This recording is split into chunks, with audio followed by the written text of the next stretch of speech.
Hi, I'm Lindsay Burrow. Not long ago, my husband, the rugby league player Rob Burrow, and I made a special podcast series, chatting to other sporting stars. Rob had motor neuron disease and he spoke with the help of an eye gaze machine, but he wasn't afraid to ask the guests some really cheeky questions. Sadly, Rob passed away on the 2nd of June 2024, but I know he'd want you to enjoy watching this podcast too. All episodes of Rob Burrow 7 Meets are available on BBC Sounds. Enjoy.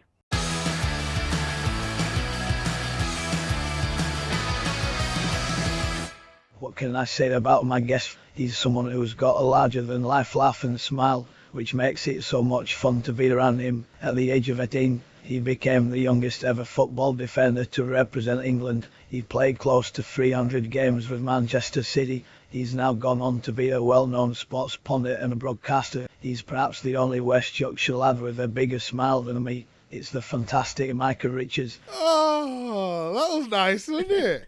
Oh, it's so good to have you here, Micah. Thank you so much for doing this podcast. No problem at all. I was always going to make the time to come, of course. Absolute pleasure to be here, and it's just nice seeing you again. I've met you before, but you probably don't remember. It was years ago, because Kevin Sinfield, he was doing some charity event, and I bought one of his shirts at the auction. And I always remember, I was like, "Where's Rob? Oh, he's over there." I'm not nervous, but I was like, because respect what you do, playing for Rhinos, and then I always say, "You were good, Kev." But Rob was better. The way he used to just jump and dive. That's what I mean. But take the challenges, but then just go again. I'm just like, wow, unbelievable. And I wasn't brought up on rugby. I was always football. But when I used to watch Rhinos play, it was just amazing. Absolutely amazing. It's good to see you, Micah. Cheers for being one of my podcast guests. My wife Lindsay is here to help me ask the questions and assist me with my gaze machine. Are you ready to get started? I'm ready. Let's rock and roll. I've got to talk to you about the size of your biceps. Mike, they're bigger than most people's thighs. Have you ever flexed and accidentally ripped through your shirt like the Incredible Hulk?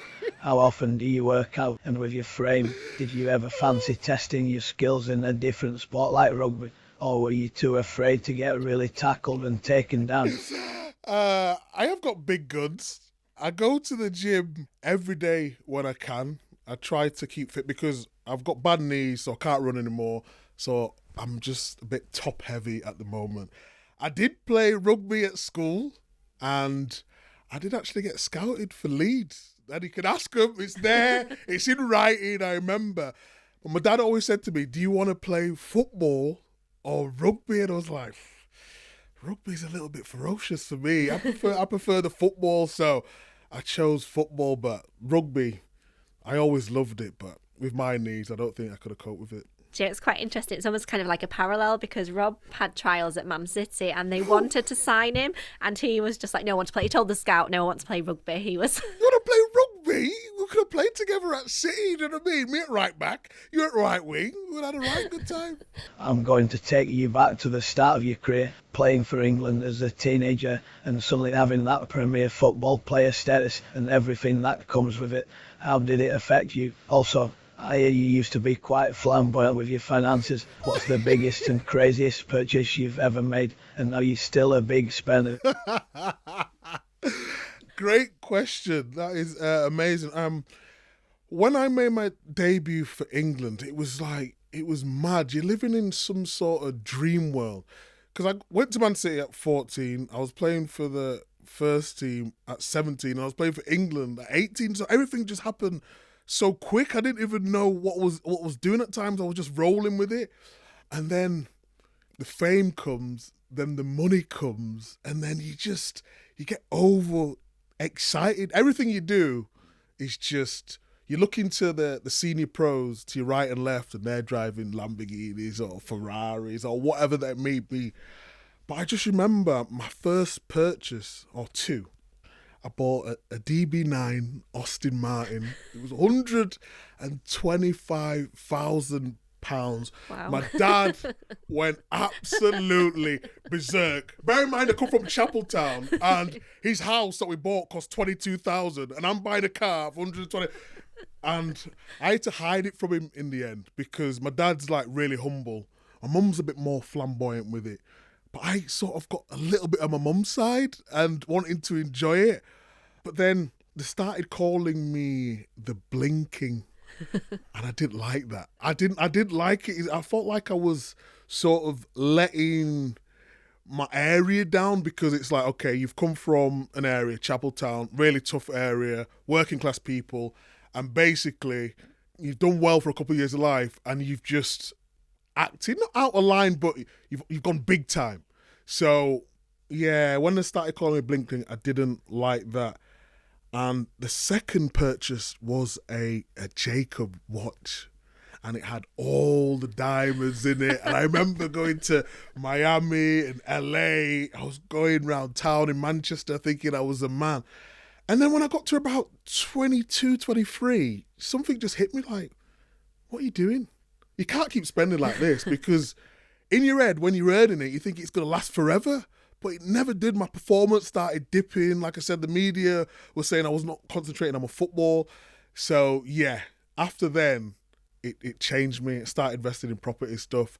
And I still like nice things now, but I'm more business head on me. Oh, your dad will be pleased. he'll be pleased. He'll be pleased. You famously get on very well with former footballer Roy Keane. It's a bromance that matches mine with Kevin Sinfield. What's your favourite thing about Roy and your least favourite thing about him? And how do you cope being a Leeds lad that's best mates with a Manchester United legend? How do you actually sleep at night knowing that? Well, I don't sleep at night. Leeds, Man United, the whole rivalry. But Leeds let me go when I was 10, you know what I mean? So it's a little bit their fault. You know what I mean? They could have played me. I could have been playing Premier League for Leeds, but they got rid of me. So I'm a little bit bitter in the right way, but I want Leeds to do well. But as for Roy Keane, I mean, he's just an amazing person. What you see on TV is only part of him. And the reason why he acts like that is because Man United are always playing badly. So he's frustrated at how bad they are. But he's got a softer side. He got an amazing personality. He would always text me. He would always ring me to see if I'm doing all right, anything he could help with. I'm bigger than him. He's only, 5'9", 5'10", but he's just, the way he looks, the way he carries himself, he's just got an aura which a lot of people haven't got. It helps the stuff that he's won. But the bromance actually came from him trying to be negative about me. So the whole burst on the scene thing, I've got to mention this. So I basically was saying, when I burst on the scene, and I could just see his eyes, like he's piercing into the side of my head. And he was like, I don't know much defenders which have burst onto the scene. So then I had to sort of defend myself and playing for England at 18 and all that. And that's when the bromance sort of appeared. Because I stuck up for myself in that particular moment, I think he gained a little bit of respect for me. And now, yeah, we actually are. It's not just a relationship on screen, like off screen as well. We're like good mates. He texts me like weird stuff all the time, like crazy faces. Can you share any of those crazy texts with us? Well, let me see if I've got any of the faces. I'm sure he wouldn't mind. He's going to be deleting you off his WhatsApp group now, isn't he, after this? Oh, brilliant. We'll have to get him on and then he can get his own back. Exactly. We'd have to get him on. But all serious note, he's one of the most incredible people I've ever met. He's got such a heart of gold and it's a pleasure to work with him. It really is. Micah, I have a challenge for you listening to your podcast, The Rest is Football, with Gary Lineker and Alan Shearer. You guys share so many funny stories about each other and your careers. Tell me something we don't know about you or the lads if you want to dub them in instead. A story you're yet to share.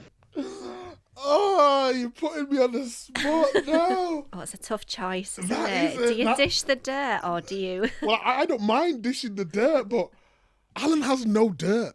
This is what annoys me about Alan Shearer. He's what you call the ready salted crisp. Just plain. That's what he is. Gary Lineker, I think he's got a few skeletons in his closet, but he doesn't let out much. And myself, I mean, all the stories I've told, my favourite one has to be when we was in LA on pre-season. I was with Joleon Lescott, David Silva, Nigel de Jong, And then there was a couple, Joe Hart and I think it was James Milner. James Milner, what a guy, by the way. And we went out and we had a curfew of 11 o'clock. We got back around, or was heading home about 3 o'clock in the morning. We got stopped by the police. I've never been so scared in my life. I don't even know why I was scared, because I did nothing wrong. My friend was driving and he wasn't drinking, so he was fine. But then, for some reason, when we get to the hotel, all the managing staff are still in the lobby. So we're basically 3 o'clock in the morning. We can't go through the front entrance. We've got our tracksuits on over our clothes. So if they say anything, we just say we was going for a walk. And there's a fire entrance at the back, like a fire exit, but it's like on ladders. So you've got like Premier League players on pre-season, supposed to be working hard, climbing through like fire exits, up ladders. And we actually didn't get caught. And we actually got away with it. And what was crazy about that year, we went and won the league. But I think it was things like that, how we was all together and the team spirit was so good. Yes. The bond, it just made us so much closer. But then the manager found out later and he tried to fine us, but we had no evidence, so it was fine. We got away with that one. We got away with that one. I'm always big on championing mental strength to overcome adversity. I do it every day to stay positive. Despite my MND diagnosis in your life, Micah, how have you overcome difficulties, whether personal or on the pitch? And can you give me an example? Again, another good question. I think for me, I'm a positive person. No matter what, I always see the positive in everything.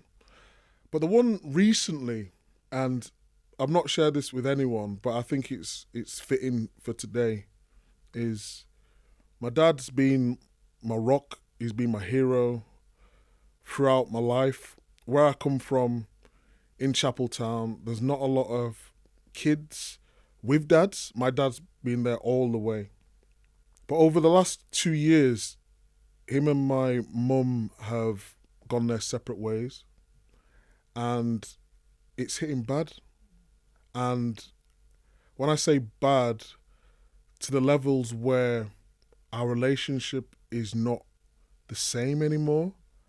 And the amount of guilt that I feel from that every day because of the effort is put in for me over these years. And now I'm so busy. And now, again, like I did with football, I put work first and I forgot about how he would be feeling. He's lonely. But I'm sort of glad it got to this point now because I know what I need to do to put that right. It's just being there for someone or speaking to someone. I think in the Caribbean culture, we find it difficult to express our feelings, just because the way we have been brought up. But I'm trying to break that mold with him and hopefully it can get back to where it was. And I don't want to tell sad stories because the way I look at life, but I feel as though you have to be real as well. And a lot of people see me laughing and joking and having fun, but there's a lot of stuff off the field that I'm dealing with like you are and like everyone else is within the world. And it's just about your outlook and how you look at problems and approaching it with a positive mindset. And that's the way I like to live my life. Difficult thing to talk about and people take a lot from that. So thank you for your No honesty and thank you for all. sharing that with us. No worries at all.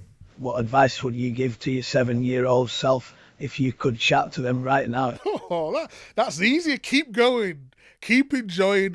I had a great family, 4 sisters, 3 brothers, loads of cousins, always playing football. I would just say keep doing what you're doing and make sure you enjoy the ride. I think that's an easy question for me because I've always been positive. I don't know why I've always been positive, but it's just something in me. I like to see the good in people, I think now we live in a world where everything's so negative. And I've always been positive. People's always like, why are you smiling? Why are you always happy? You can't be always... I am generally always this happy. Yeah, there's things that happen in my life, but I would just say to my 7-year-old self, keep going, keep enjoying, and just whatever's thrown at you, just embrace it because it's just part of life. Brilliant. I think we need to bottle you up and give you out as presents, don't we, as Christmas presents? Just so much fun. The VAR system in football has been criticised for breaking the flow of the game. In rugby, we have something similar in the television match official. Come on, Micah, let loose. Are you a fan of VAR, or does it ruin the fundamentals of the game? Oh my gosh. VAR is shocking.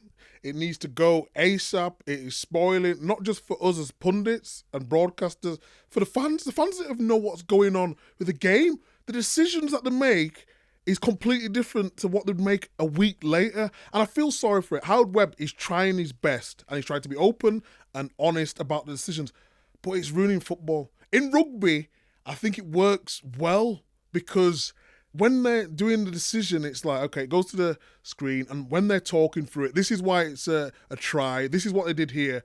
And I don't think it ruins the flow of it in rugby. But in football, when we've been used to end to end, and he's stopping for moments for like 3, 4, 5 minutes. No, it's got to go. VAR in the bin, for sure. No doubt. It's been an absolute pleasure to speak to you. So much fun. Is there anything else you'd like to add or ask me? It's been an absolute pleasure. I have no doubt that you will keep fighting because you're just brilliant. And even now here, sitting and smiling, I can just feel the energy. And to be here, it's been one. I do a podcast, which we know about, which is a bit of fun. But this is by far the best thing I've done. So thank you again and keep fighting.